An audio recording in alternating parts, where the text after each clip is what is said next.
البتہ سنن ابی داؤد میں ایک صحیح سند کے ساتھ حدیث ہے، یہ ابو داؤد پڑھی نہیں ہوئی، پڑھی بھی ہوئی ہے، انٹرنیشنل نمبر کے مطابق 4131۔ وہ حدیث میں ورڈ بائی ورڈ کور کروں گا آج، جس سے آپ کو پتا چلے گا کہ قتل حسن کا بینیفیشری کون۔ جس طرح آج کل لوگ کہتے ہیں نا وہ بے نظیر کے قتل کا بینیفیشری کون ہے، ٹھیک ہے، نام لینے کی ضرورت نہیں ہے، اس طرح حسن ابن علی کے قتل کا بینیفیشری کون تھا وہ ابو داؤد نے بتا دیا۔ اور دوسرا ٹروتھ ریویل ہوگا کہ مولا علی علیہ السلام کو ممبروں پر آل امیہ کے دور میں جو لعنت کروائی جاتی تھی، سب و شتم ہوتا تھا، وہ کہتے ہیں سب کا مطلب تنقید ہے، تنقید نہیں ہے۔ صحیح مسلم انٹرنیشنل نمبر کے مطابق 6229 نمبر حدیث ہے، لعن اللہ ابو تراب، ابو تراب پر اللہ کی لعنت، نعوذ باللہ من ذالک، لعنت کرواتے تھے وہ۔ یہ لعنت کیوں کرواتے تھے؟ یہ بھی ایک کوسچن ہے نا، کس سے ان کو کیا ملتا تھا؟ یہ ٹروتھ بھی آپ کو اس حدیث میں ریویل ہوگا کہ بیسیکلی وہ چاہتے تھے کہ خلافت راشدہ کا ایک بھیانک چہرہ لوگوں کے سامنے ہے، لوگ خلافت کی تلاش میں نہ رہے، ملوکیت کو قائم رکھیں، لہٰذا مولا علی پر لعنت کرواؤ۔ جب مولا علی سے لوگ متنفر ہوں گے، خود بخود ہی کہیں گے کہ یہ ملوکیت کا سسٹم، آل امیہ کا سسٹم بہتر ہے۔ یہ بھی آپ کو اس حدیث میں پتہ چلے گا، اور آپ کو پتہ چلے گا کہ آل امیہ بینیفیشری ہے حسن ابن علی کے قتل کی۔ اب قاتل کون ہے؟ وہ آج کے زمانے میں بھی میرے بھائی جب سی سی ٹی وی کیمرہ ہے، سب کچھ ہے، یہ اس طریقے سے کوئی اس کی خفیہ ویڈیو تو مطلب نہیں بنا سکتا تھا اس زمانے میں۔ تو آج کے زمانے میں بھی قاتل تک پہنچنا بہت مشکل ہوتا ہے، تو اس زمانے میں تو بہت مشکل تھا۔ اسی طریقے سے عثمان غنی رضی اللہ تعالیٰ کے بھی اسپیسیفک تو کوئی نہیں کر سکتا کہ قاتلین کون تھے، ایک اسیسمنٹ ہی ہے۔ یہاں پر بھی یہی معاملہ ہے۔ یہ حدیث ہے ابو داؤد میں 4131 انٹرنیشنل نمبر کے مطابق، اور یہ کم از کم 3 اہل سنت کی مین سٹریم کی کتابوں میں ہے۔ سنن ابی داؤد میں ہے 4131۔ اس حدیث کو شیخ البانی بھی صحیح کہتے ہیں، شیخ زبیر علی زئی صاحب رحمہ اللہ تعالی، جن کا کرائیٹیریا صحت کا بڑا سخت تھا، وہ بھی اسے صحیح کہتے ہیں۔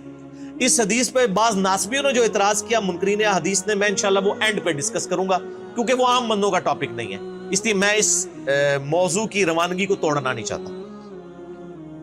ابو داؤد میں 4131، مسند احمد میں ہے 17228 عربی والے میں، مکتبۃ شاملہ میں، اور جو اردو پی ڈی ایف ہے مکتبہ رحمانیہ کا، اس میں ہے 17321۔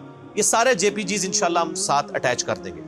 اور تیسری کتاب ہے المعجم الکبیر طبرانی، اس میں امام حسن علیہ السلام کے چیپٹر میں انٹرنیشنل نمبر کے مطابق 2628 ہے، اور مقدام بن مادی کرب والے چیپٹر میں 636 نمبر ہے۔ 2 دفعہ امام طبرانی اس حدیث کو لے کے ہیں، المتوفا 360 ہجری۔ تو یہ حدیث الحمدللہ سونے کی مہر درست ہے، اور یہ اتنی کریٹیکل حدیث تھی کہ یہ میرے جو 5B ریسرچ پیپر میں صرف یہ واحد حدیث ہے جو میں نے 2 نمبرنگ پہ ریپیٹ کی ہے، سیریل نمبر 31 پہ بھی اور سیریل نمبر 51 کے اوپر، اور ایک نمبرنگ پہ کئی حدیثیں ہیں۔ اس میں مثلا جو 33 نمبر ہے غدیر خم کے، میں نے 8 طرق جمع کیے ہیں۔ ویسے تو غدیر خم پہ لاکھوں لوگ میرا کلپ دیکھ چکے ہیں یوٹیوب پہ، جو میں نے کور کیے ہیں وہ آپ دیکھ سکتے ہیں۔ تو ایک نمبر پہ کئی احادیث ہیں، اس لیے 200 سے زیادہ روایتیں ہیں۔ تو اس ریسرچ پیپر میں یہ روایت 4131 موجود ہے انٹرنیشنل نمبر کے مطابق۔ وہ میں آپ کو اہل حدیث کا جو ترجمہ ہے نا جی، ورڈ بائی ورڈ پڑھ کے سناتا ہوں۔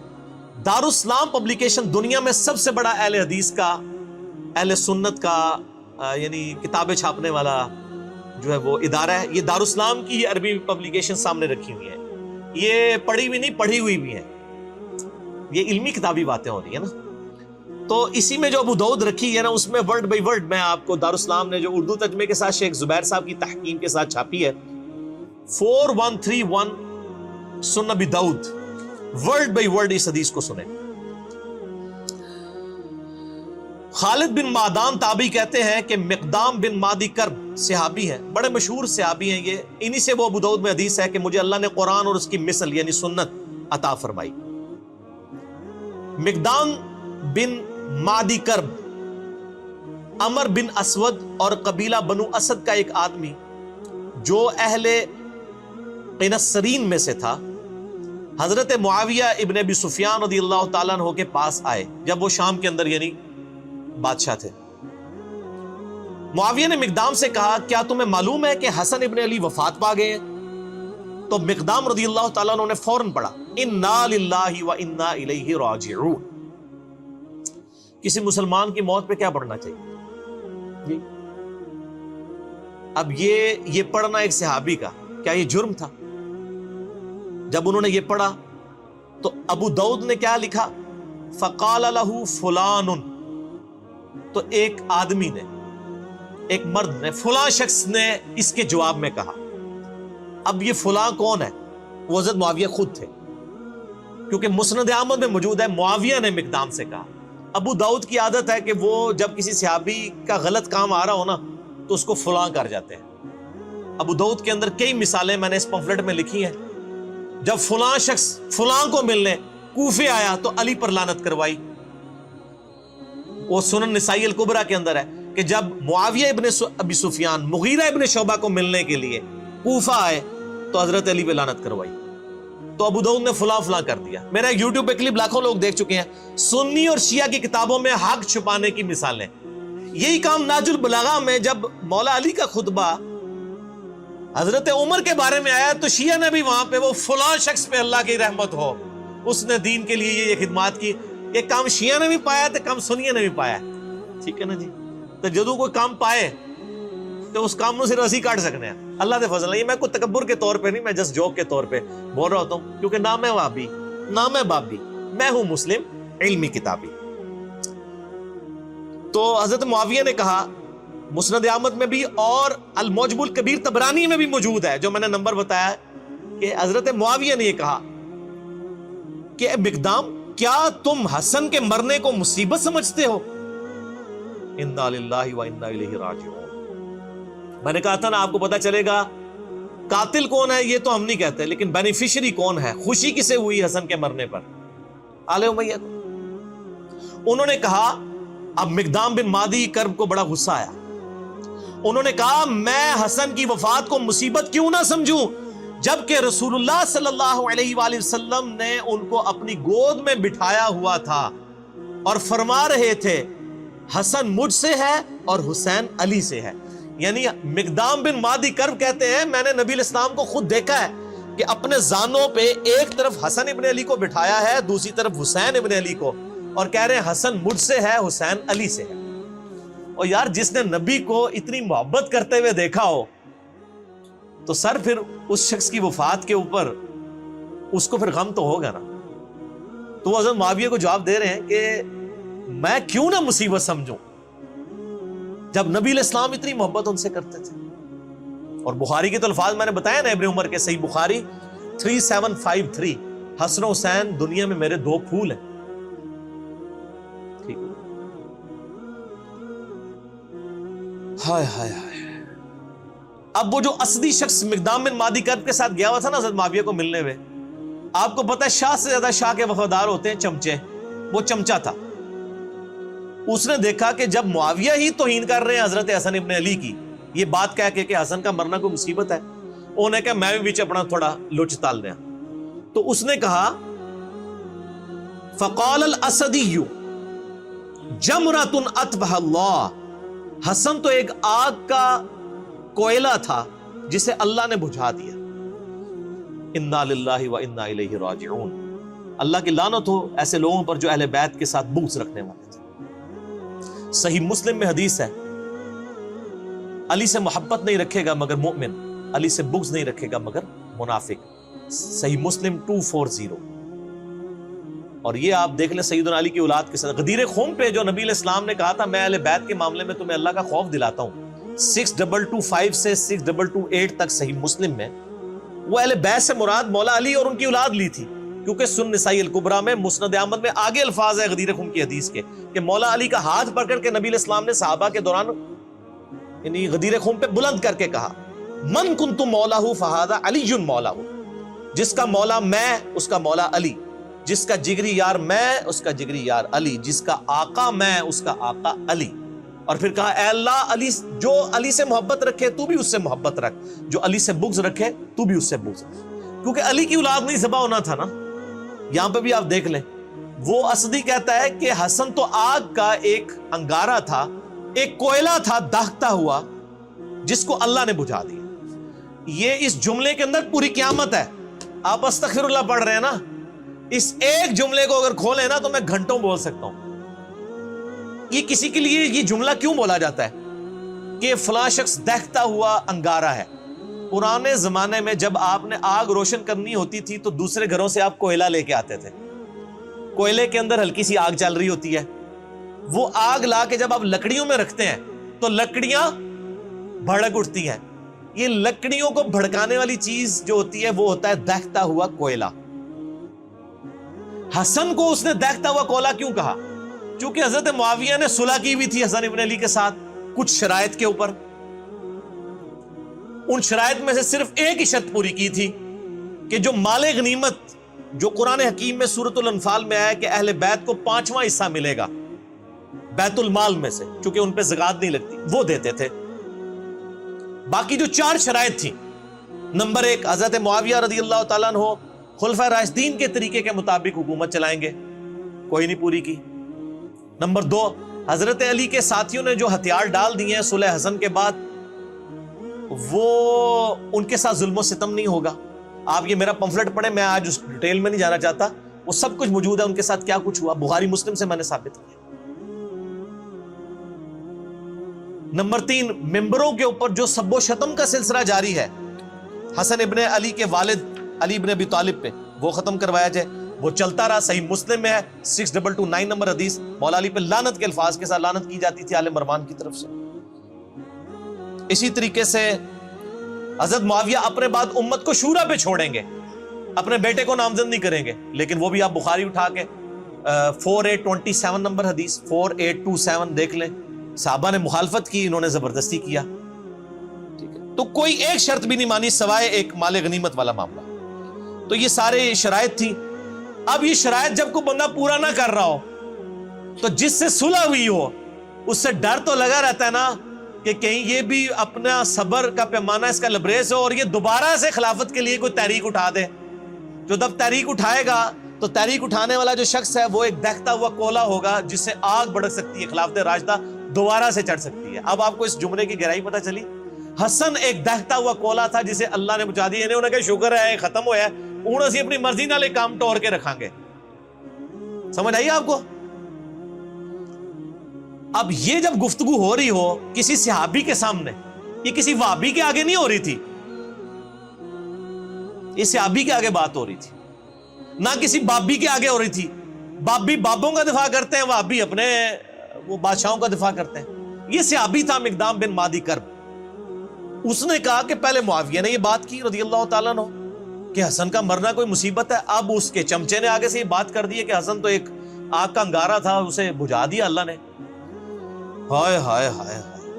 اب مقدام فقال المقدام, مقدام نے کہا اما انا, انہوں نے کہا معاویہ جت تک میرا تعلق ہے نا, فلا ابرح اليوم, آج میں اس وقت تک یہاں سے تیرے دربار سے نہیں اٹھوں گا, حتی اغیظک, یہاں تک کہ میں تجھے غصہ نہ دلاؤں.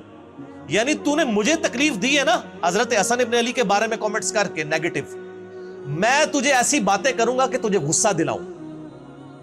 وَأُسْمِعَكَ مَا تَكْرَهُ, اور میں تجھے ایسی باتیں سناؤں گا تجھے بری لگیں گی. جب کسی کی حقیقت اسے کھول کے بیان کی جائے نا تو بڑے سے بڑے صبر کرنے والے شخص کو بھی بری لگتی ہے.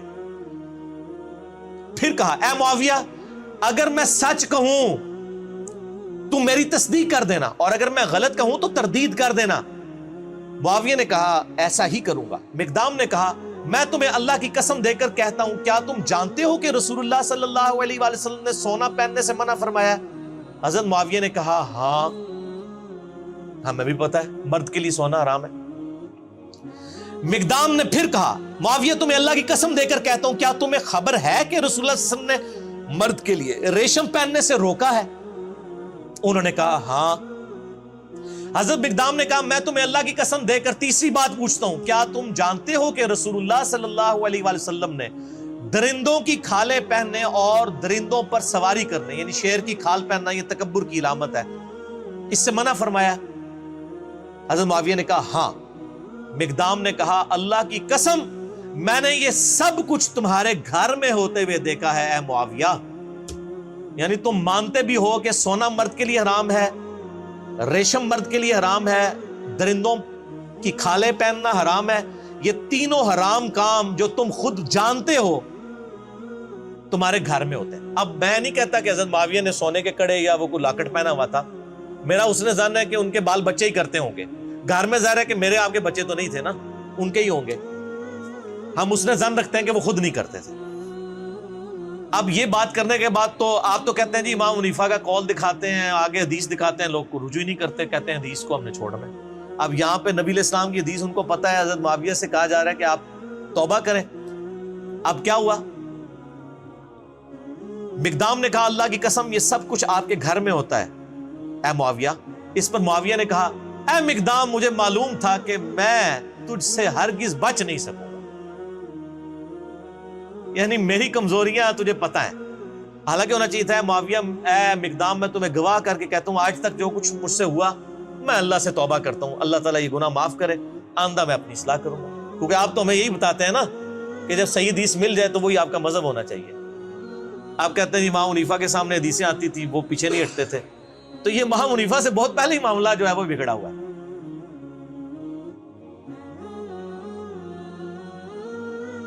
مجھے پتا تھا میں گلے نہیں تیرے کو جیت سکتا، اے منو بھی کہہ رہے ہوتے ہیں او علی دی زبان بڑی لمبی ہے، وہ زبان نہیں لمبی، سچ ہوتا ہی اتنا طاقتور ہے کہ اس سے آپ جیت ہی نہیں سکتے۔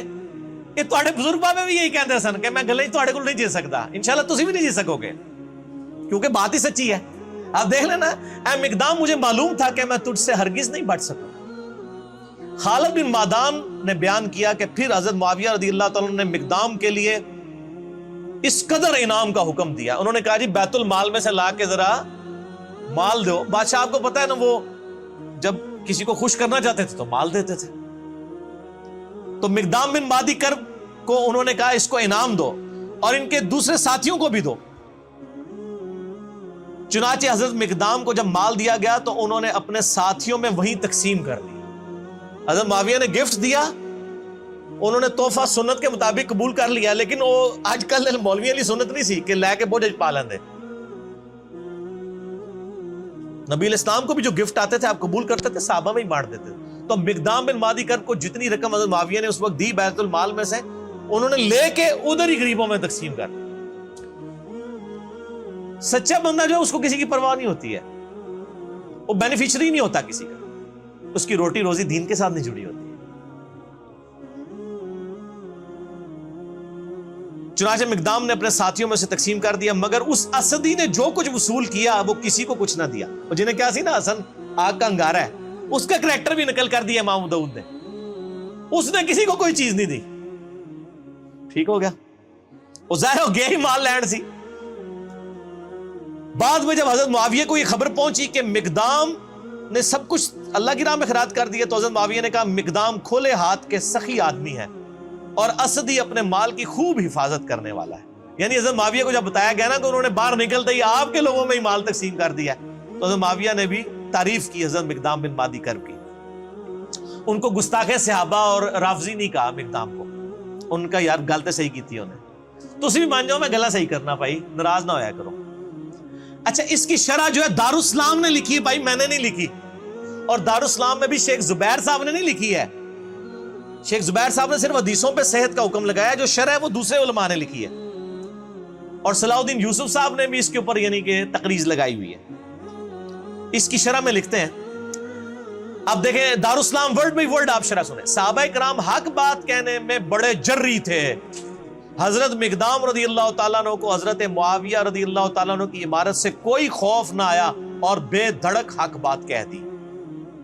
چلو جی شکر ہے، اے علی بھائی نے نہیں کہا گیا لکھو، دارالاسلام نے کئی سال پہلے یہ شرح کی ہوئی ہے۔ اس مکالمے کے شروع میں جو آیا کہ ایک آدمی نے کہا کہ حسن کے مرنے کو تم مصیبت سمجھتے ہو، اس کے قائل شاید حضرت معاویہ ہی ہو جسے ادبن مبہم رکھا گیا ہے۔ اے دیکھو وہ شرح کرنے والا مان رہا ہے کہ یہ جو ہے نا ایک بندے نے کہا کہ معاویہ کا مرنا کو مصیبت ہے، تو یہ معاویہ نے اصل میں کہا تھا، امام داؤد نے ادب کے طور پر فلاں لکھ دیا ہے۔ آگے بریکٹ میں لکھا ہے اون المعبود۔ اون المعبود اہل حدیث عالم کی وہ شرح ہے ابو داؤد کی جو پوری دنیا میں مدرسوں میں پڑھائی جاتی، عربی میں لکھی ہوئی۔ یہ شاید نہیں سرکار دارالسلام والے ہو، یہ شاید کٹو، یہ یقیناً ہے، کیونکہ اس کا جو طریق المعجم الکبیر طبرانی میں ہے اور مسند احمد میں ہے، اس میں الفاظ ہیں کہ معاویہ رضی اللہ تعالیٰ عنہ نے کہا کہ حسن کے مرنے کو کیا تم مصیبت سمجھتے ہو؟ اس کے بعد پھر وہ لکھتے ہیں بنو امیہ اور اہل بیت کے خاندانوں میں سیاسی امور میں ان کے خاص رجحانات تھے. یہ تاریخ اسلام کا انتہائی پریشان کن دور تھا جو گزر گیا. وہ کہتے ہیں گزر گیا، مٹی پاؤ چھڑ دو. اب ہم تمام صحابہ کرام کے لیے دعا گو ہیں، تو سر پھر آپ ان کے لیے بھی دعا گو ہوں جو آج صحابہ کے اوپر لعنت کر رہے ہیں، کیونکہ یہ انہی کی اولاد ہے آل امیہ کی. ان کو پھر آپ کس منہ سے سمجھائیں گے؟ صرف ان کو میں سمجھا سکتا ہوں، انجینئر محمد علی مرزا، جو آل امیہ کے کاموں کو بھی غلط کہتا ہے اور آج رافضیوں کی لعنت کرنے کو بھی غلط کہتا ہے. آپ تو 2 نمبر لوگ ہیں، آپ کے تو دورے معیار ہیں، آپ کسی کو سمجھا سکتے ہیں؟ وہ کہتا چھوڑ دو. اب ہم تمام صحابہ کرام کے لیے، تمام صحابہ کرام نہیں یار، 3-4 بندوں کا مسئلہ ہے. صحابہ کرام اتنے زیادہ نہیں ہیں. حضرت معاویہ رضی اللہ تعالیٰ عنہ، مغیرہ ابن شعبہ رضی اللہ تعالیٰ عنہ، عمر ابن عاص رضی اللہ تعالیٰ عنہ، اور بسر بن ابی ارطا رضی اللہ تعالیٰ عنہم اجمعین. ہم ان کے لیے دعائیں خیر کرتے ہیں لیکن ان کا جھوٹا دفاع بھی نہیں کرتے. ان کے لیے دعا گو ہوں اور کسی کے متعلق اپنے دل میں کوئی بغض نہ رکھیں. ایک مورخ کو جو ہے وہ کسی بھی جانب میلان ہو اس کا حق ہے، مگر خیال رہے کہ دوسری جانب بھی جلیل القدر صحابہ ہیں رضی اللہ عنہم و ارضاہم، اور دعا کریں ربنا اغفر لنا ولاخواننا الذین سبقونا بالایمان. اور ہم بھی یہ دعا کرتے ہیں، میرا تو کلپ ریکارڈڈ ہے سورۃ الحشر کی آیت نمبر 10. ہم دعا کرتے ہیں کاش جن کے لیے ہم دعائیں کر رہے ہیں انہوں نے بھی مولا علی کے لیے دعائیں کی ہوتی، ممبروں پر مولا علی پہ لعنت نہ کروائی ہوتی. اس کا مطلب ہے اللہ کے فضل سے ہمیں تو توفیق ہے، ان کو یہ توفیق نہ مل سکی. صحیح مسلم 6229 لعن اللہ ابا التراب نعوذ باللہ. آل مروان صحابہ کرام کو ممبروں میں بلا کے کہتے تھے ابو تراب پہ لعنت کرو، نعوذ باللہ. درندوں کی کھالیں اور ان کی گدیاں استعمال کرنا جائز نہیں ہے، اور ایسے ہی مردوں کے لیے سونا اور ریشم بھی مباح نہیں. حضرت معاویہ رضی اللہ تعالیٰ کے متعلق جو ذکر ہوا، ان کے گھر میں ریشم اور درندوں کی کھالیں اور سونا استعمال ہوتی تھی، تو شاید فرامین رسول کی وہ کوئی تعویل کرتے ہوں. دیکھو یہ وہی ہے جس طرح وہ تفسیر عثمانی میں لکھا ہے نا کہ قرآن میں ہے کہ بچے کی دودھ چھڑانے کی عمر 2 سال ہے، اور امام حنیفہ فرماتے ہیں 2.5 سال ہے. شاید امام حنیفہ کے پاس بھی کوئی دلیل ہو. یہ وہی ہے او پائی سارے ہی کو کچھو، نہ میں وابی نہ میں بابی، میں ہوں مسلم علمی کتابی. آپ یہ دیکھ لیں بابی ہیں، یہ پریکٹیکلی یہ بھی بابی بنے ہوئے ہیں. دارالاسلام والے بجائے یہ لکھنے کے کہ انہوں نے غلط کام کیا، وہ کہتے ہیں انہوں نے تعویل کر لی ہوگی. دنیا میں ہر شخص اپنے جرم پہ پردہ ڈالنے کے لیے نا تعویل ہی کرتا ہے. ظاہر ہے جنہوں نے عمار ابن یاسر کے قتل کے اوپر تعویل کر لی کہ یہ علی ہے قاتل، نہ علی لے کے آتا تو نہ قتل ہوتا، ماریا خود. تو پھر مولا علی نے فرمایا کہ پھر حمزہ کا قاتل کیا نبی علیہ السلام تھے؟ نہ عہد میں لے کے جاتے نہ حمزہ قتل ہوتا. پھکی دی تھی، مولا علی بھی پھکیاں دیتے سن. الزامی جواب، اینٹی وینم، لاجیکل آنسر. بال یہ ہر ٹاپک لادہ ہو جائے گا. تو یہ میں نے شرح بھی بیان کر دی اور شرح بھی بیان کر دی.